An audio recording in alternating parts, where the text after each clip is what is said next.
नमस्कार माझ्या मित्र मैत्रिणींनो, प्रीती अकॅडमी मध्ये तुमच्या सगळ्यांचं सहर्ष स्वागत आहे।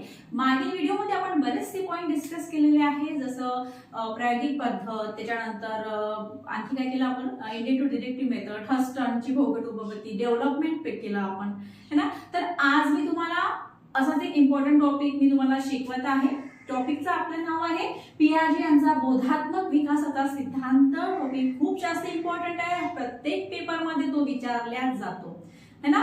आणि जर समजा तुम्हाला हा व्हिडिओ आवडला समजा आवडेल तुम्हाला, तर तुम्ही नक्कीच त्याला लाईक, सबस्क्राइब आणि शेअर करायला विसरू नका। ओके, चला व्हिडिओ स्टार्ट करूया। सगळ्यात पहिले आहे पियाजे यांचा बोधात्मक विकासाचा सिद्धांत। पियाजे हे एक रेडिकल कन्स्ट्रक्टिव्हिस्ट होते। ओके, म्हणजे हे काय होते, कट्टरपंथी होते, रचनावादाचे कट्टरपंथी हे होते, रेडिकल कन्स्ट्रक्टिव्हिस्ट होते। हे स्विस मानसशास्त्रज्ञ होते, स्वित्झर्लंडचे। बघा काय आहे त्यांचं म्हणणं, काय की मुलांचा बौद्धिक विकास जो आहे तो टप्प्याटप्प्याने होतो आणि प्रत्येक टप्प्यात मुलांच्या विचार करण्याच्या पद्धतीमध्ये बदल होतो, हे त्यांचं म्हणणं आहे।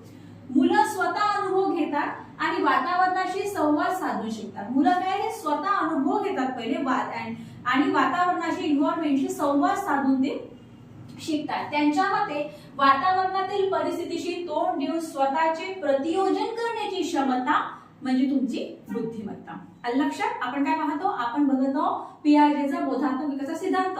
पहिलं वाक्य होतं की पियाजे काय एक रेडिकल कन्स्ट्रक्टिव्हिस्ट आहे। ओके, त्यांच्यामध्ये मुलं काय करतात की स्वतः अनुभव घेतात, वातावरणाशी संवाद साधून ते शिकतात आणि वातावरणातील परिस्थितीशी तोंड देऊन स्वतःचे प्रतियोजन करण्याची क्षमता म्हणजे बुद्धिमत्ता, असं त्यांचं मत आहे। कोणाचं? पियाजे यांचं।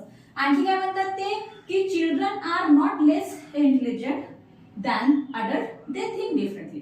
म्हणजे त्यांचं म्हणणं असं आहे की ते अडल्ट पेक्षा, मोठ्या व्यक्तीपेक्षा ते कमी बुद्धिमान असतात असं नाही, परंतु त्यांचं जे विचार करण्याची पद्धत आहे ती थोडी वेगळी राहते, वो अलग तरीके से सीखते असं म्हटलं तरी हरकत नाही। म्हणजे ते थोडं डिफरंट, म्हणजे आउट ऑफ द वे जाऊन ते विचार करतात असं त्यांचं म्हणणं आहे। ओके, चला आता बघा, मग यांनी 4 प्रकारच्या स्टेप सांगितलेल्या आहेत। ओके, 4 प्रकारच्या स्टेप पियाजे यांनी सांगितलेल्या आहेत, त्या आज आपण समजून घेणार आहोत। त्याचप्रमाणे ना यांना अवस्था सुद्धा सांगितले, जसं स्कीमा झालं, अजिमरेशन, अकोमोडेशन, तो पण पार्ट आपण बघणार आहोत। पण आज आपण काय करू, आज आपण पहिले ह्यांच्या हे बघून घेऊ, स्टेप बघून घेऊ। ओके, बघा लक्ष द्या, सर्वात पहिली अवस्था ती आहे संवेदन चालना अवस्था, म्हणजेच तुमचं sensory motor stage. Okay, sensory motor stage खूप इम्पॉर्टंट स्टेप आहे ही। बघा काय असते यांचं, हे जे आहे ना वय, म्हणजे 0 ते 2 वर्ष,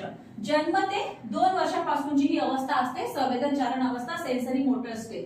आता यामध्ये काय असते, मूल जे आहे ते इंद्रिय व हालचालीमधून शिकतात। जे तुमचं लहान मूल जे असते 0 ते 2 वर्षाचं, ते कसं शिकतात, इंद्रिय आणि तुमच्या हालचालीमधून, जसं आता हात पकडणे आहे किंवा चोखणे आहे किंवा मग पाहणे आहे। ओके, अशा जे आहे ना ते इंद्रिय आणि हालचालीमधून ते शिकतात आणि याचं काय वस्तू स्थैर्य जाणवते, ऑब्जेक्ट परमनन्स जाणवते। म्हणजे समजा आपण लहान मुलांना बॉल जर दाखवला आणि काही वेळानंतर तो बॉल जर आपण लपवून ठेवला, पण तरी सुद्धा त्या बॉलचे अस्तित्व त्याला जाणवते, म्हणजेच वस्तू स्थैर्य जाणवते, ऑब्जेक्ट परमनन्स जाणवते। ओके, काय पाहिलं आपण पहिली स्टेप पाहिली। पहिली स्टेप आहे सेन्सरी मोटर स्टेज, 0 ते 2 वर्षाची ती असते।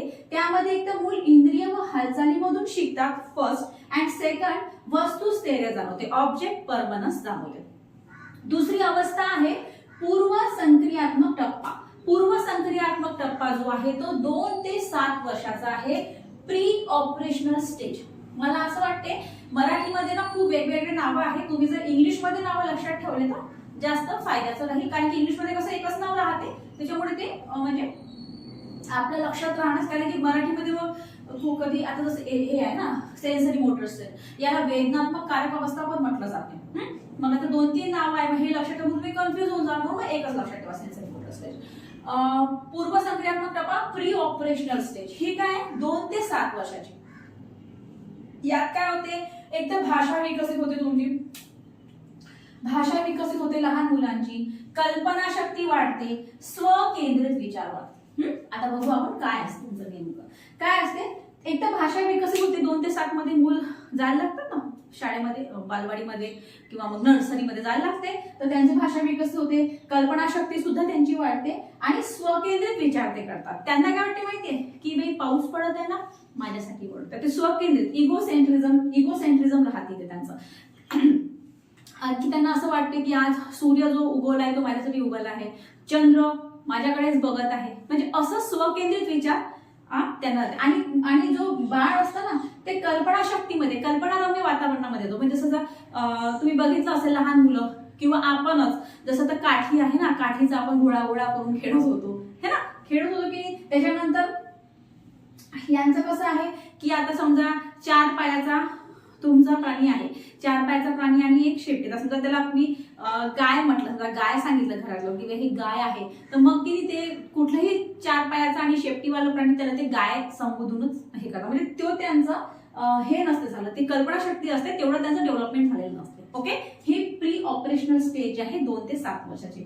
त्यानंतर बघा, त्यानंतर तिसरी स्टेप आहे ठोस संक्रियात्मक अवस्था, याला मूर्त संक्रियात्मक अवस्था सुद्धा म्हणते. म्हणूनच म्हटलं की इंग्लिशचं नाव लक्षात ठेवा, कॉन्क्रीट ऑपरेशनल स्टेज. ही आहे 7 ते 11.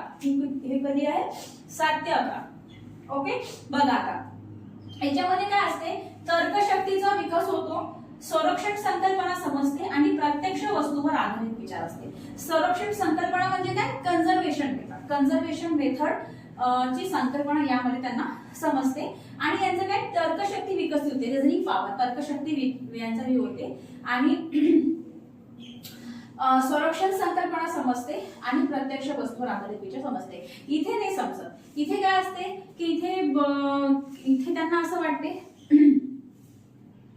इथे काय की त्यांना असं वाटते की हा माझा भाऊ आहे, परंतु मी त्याचा भाऊ आहे हे त्याला समजत नाही. ह्या अवस्थेमध्ये मुलांचं, कारण की त्यांचं तेवढं काय असते की तेवढं विकसित नसते झालं तर्कशक्ती त्यांची. त्याच्यानंतर त्यांना संरक्षण संकल्पना म्हणजे त्यांना कुलपाला चाबी लावून देतात, म्हणजे कुलूप लावून देते, म्हणजे ते उघडता येत नाही. हे संरक्षण संकल्पनेमध्ये येते. त्यांची संरक्षण संकल्पना इथे विकसित होते, ठोस संक्रियात्मक अवस्थेमध्ये त्यांची संरक्षण संकल्पना विकसित होते. ओके, त्यानंतर बघा, त्यानंतर आहे 4 नंबर औपचारिक संक्रियात्मक अवस्था. ही मग तुमची 11च्या पुढे फॉर्मल ऑपरेशनल स्टेज. मग आता यामध्ये काय असते, अमूर्त विचार करण्याची क्षमता, इथे मूर्त विचार करतात व्यक्ती, आणि इथे बाळ अमूर्त विचार करण्याची क्षमता आणि तर्कशुद्ध आणि वैज्ञानिक विचार त्याचे होते. म्हणजे त्या तारतम्य बाळगून तो विचार करतो. आणि इथे काय करतो की पूर्ण विचार, भौगोलिक परिस्थितीचा पूर्ण विचार, सिच्युएशनचा पूर्ण विचार करून मग तिथे तो हे करतो. ठीक आहे, वैज्ञानिक विचार दृष्टी त्याची आवडते, बळावते. आणि समाजामध्ये जर काही चुकीचं होत असेल समजा, तर मग तिथे तो लॉजिकली बोलतो है ना, तिथे आपल्या हक्कासाठी तो लढतो. ओके, हे झालं तुमचं औपचारिक संक्रियात्मक अवस्था. अशा या 4 स्टेज आहे. ओके, पहिली स्टेज कुठली आहे? सेन्सरी मोटर स्टेज मध्ये जन्मते 2 वर्ष मूल इंद्रिय व हालचालीमधून शिकतात आणि वस्तू स्थैर्य जाणवते, ऑब्जेक्ट परमनन्स तुमचं जाणवते. दुसरा आहे पूर्व संक्रियात्मक टप्पा, प्री ऑपरेशनल स्टेज 2 ते 7 वर्ष. भाषा विकसित होते, कल्पनाशक्ती वाढते आणि स्वकेंद्रित म्हणजे इगोसेंट्रिझम हे येते पेपरमध्ये येतातच हे, किंवा इगोसेंट्रिझम कुठल्या याच्यामध्ये असते ते येतात. त्याच्यानंतर ठोस संक्रियात्मक अवस्था म्हणजे कॉन्क्रीट ऑपरेशनल स्टेज, यामध्ये तर्कशक्ती विकसित होते, संरक्षण संकल्पना समजते आणि प्रत्यक्ष वस्तूवर आधारित विचार ते करतात.